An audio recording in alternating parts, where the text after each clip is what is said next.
Look at that.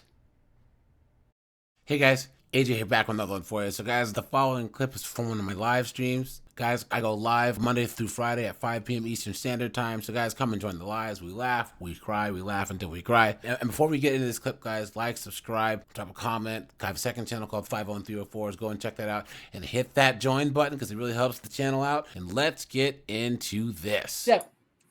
I was telling him about not too long ago, because Seagate couldn't believe that there's a mini ecosystem of haters out there, that have something to say, oh, Jeff's not a real therapist, blah, blah, blah. And it's just like, bro, if people can come after you with what you're trying, they'll do it to anybody. Man, you know what I'm saying? When I saw people, this is the same group that laughed at Kevin Samuels dying.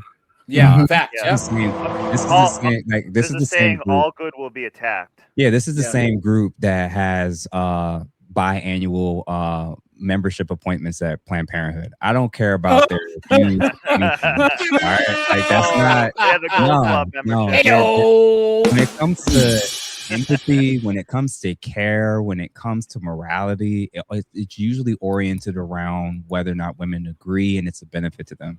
So me not being aligned with much of what they think or feel, or the guys who are kind of piling on to this stuff, it is what it is. I realize, like, again, to be fair, they can shoot shots at me because I am willing to critique anything that I see that I think is a problem. So if I critique other people's platforms or their style or approach of how they run their platforms, because I think panels where men and women are constantly arguing with each other, I just don't see that as masculine. I think it's a waste of time for guys to argue with people who you're trying to convince to give up benefits that they're claiming don't exist. That to me is a waste of time. I'd rather guys get educated, learn accordingly, adjust and move or interact with women who kind of get it and aren't like crazy, and ignore the ones who are like that. And that's it. I think our actions and behaviors as guys, as men, when our dollars, our voting, how we move, who we associate with, when that aligns with what we're reading and watching on this stuff, then the people who don't align with it, they're just not going to be a part of our life anymore. So I think that's, to me, much more effective, especially on an individual level, than the way in which I see a lot of these platforms kind of run. And again, if I'm criticizing other people's platforms, they have every right to shoot their shot at me. So it comes with the territory. They put their opinions out there. I do the same. The difference is I wouldn't trade my life for 98% of the guys and people I see on this space. Yeah. So I'm fine with that. Well, they run off drama to stimulate their channel, and when you're more objective and measured and doing things in more like a clinical way, like you're doing it, there's not drama really there. So they're trying to stir the pot to create it. Yeah. Basically to stimulate themselves. Weren't you on a panel once? And you said that there was a bunch of men. It was a it was on that guy Game Changers. Yeah, and they were just like I didn't really care. They were like attacking me about it, but there was one woman and they just chatted the whole time about nothing. And I was like, I don't understand what you guys are really doing here. And I tried to stick. This is when I first started the channel, so I was trying to stick around and be cool with the people and interact and. You can't really get anywhere with that, really. Yeah, after one or two appearances, you kind of realize 6 months from now they're going to be having the same exact conversations, and for me, it kind of gets old. And again, if you've been really, really in the red pill shit for a while, after about year 5, this is more about community building. This is more about brotherhood. This is more about raising awareness about new concerns or trends that's happening in the culture. This isn't about constantly arguing back and forth with women.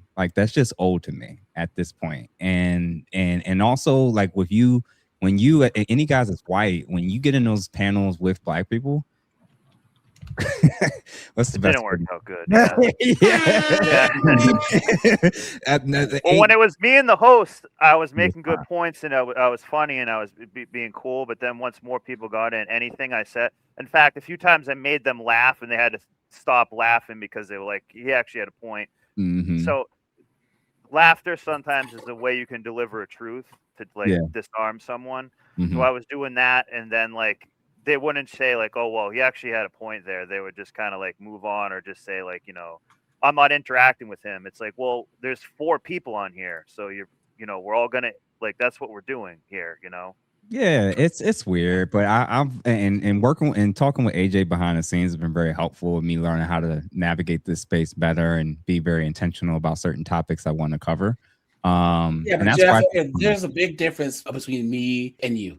And I don't know how you do it. You stay so calm, when you have been in hostile environments.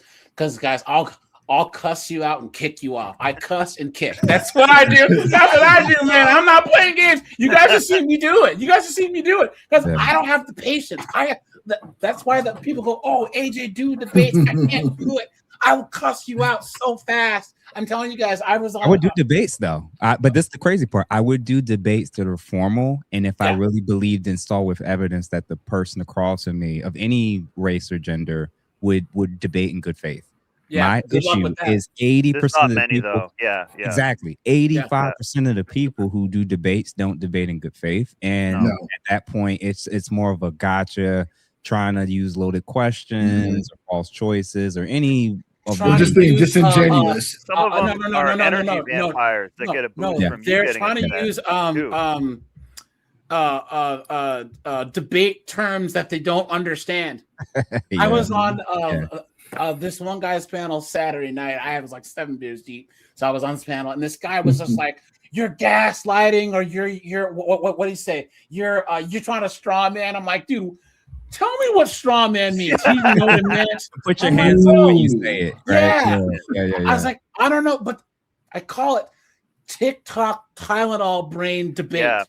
They try and get these gotcha moments, or they can't make an argument. Do you guys remember there was the guy that I showed you on Facebook? And Jeff, I want to get your opinion, but he sums up like everything wrong with trying to discuss things with people now. People, their cognitive ability or their ability to understand is so completely cooked, and I honestly think it's because they text and only talk on TikTok and all of that. But you guys remember Andrew Wilson goes, "What, you don't have your TikTok mute button, sweetheart?" And the lady got all mad because she's used to being on TikTok and being able to mute people. Yeah. I've done that a few times. So like 80% of the people on TikTok and a lot of these things, or they say, "Prove me wrong" or something like that. It's going to sound strange, but they're kind of like energy vampires. So you go in and they try to act with some decorum and in good faith, and they're pretty calm. They actually seem like, wow, they seem actually pretty impressive. So then you go in there and you start debating them a little bit, and they insult you first. They insult you, mute you. It's usually like 3 people ganging up on you, and you can't say a point. So I think they said like the average attention span is now like 45 seconds. So you can't give nuance to a point or set it up. So if you that's part of the problem. And then the other part is some of them are like an energy vampire. They get off on this. There's a few times I got so mad afterward, and I was like, they won. They stole like my energy because I was so pissed afterward. And I was like, that's actually what they're to do. I actually was kind of right about what I was arguing about, but they actually won. They took from me. But so that one crash out Kathy chick that was trying to say that that Andrew Wilson during the debate, she was so stressed out, she had Bell's palsy, blah blah blah. Well, like I said, long story. But you guys, there was this guy. He would do vines and stuff, and he called himself Blake Vapes, and he was making fun of these like young kids that vape and everything, and he was saying that he does stand up, but like he does more online stuff, and that's made his comedy worse. Whereas his wife has done stand up and does crowd work and all of that. But he said the problem with new comedians is you have someone like a Lily Singh who talks into a camera and is funny, but hasn't actually. Well, she's not funny. Sorry, guys. I got to get myself right. The lie detector determined that was a lie. But comic and female, we knew that. We already kind of knew. But she hasn't come up having to do the crowd work and actually do the things that all these. So Tiffany Haddish. Yeah. Thank you. Yeah. So what happens is that they get out in front of crowds and they suck because they've been a camera or a crowd is different. And when you're debating on TikTok, it's different than when you're debating someone on a well-regulated panel, well-moderated panel, or in person. You know what I'm saying? You don't get to have your way. You don't get to talk over people. You know what I'm saying? You it's structured, and you're gonna lose. Guys, here, check this out here. Let me know what you think, guys. Here. The worst part about the literacy crisis is that these people have to take everything at face value, because if you use figures of speech or rhetoric, they just simply don't understand. If you use a hyperbole, they think you are being dead serious. If you use an example to prove a point, they think that you're arguing the example. If you're sarcastic, their brain can't comprehend that. And so every conversation is stripped to being 100% serious and dry. You see that, guys? Yeah. He summed it up better than everyone else. How many times, Jeff, relations? Yeah. Did you watch Tommy Sotomayor back in the day? And he would be like, for example, if you go to like a chicken restaurant, why are we talking about chicken, Tommy? You all over the place. First you bring up cars, then he's like, I'm using an example. It's an analogy.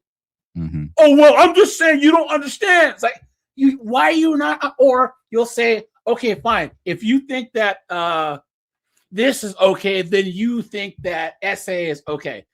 Bro, are you trying to say that I'm okay with that? Or you're like, I do have to run because I have a 7 o'clock, but I will say my friend. and I hope that every guy that's listening to this and what this guy just said, this is what I want guys to take away from this.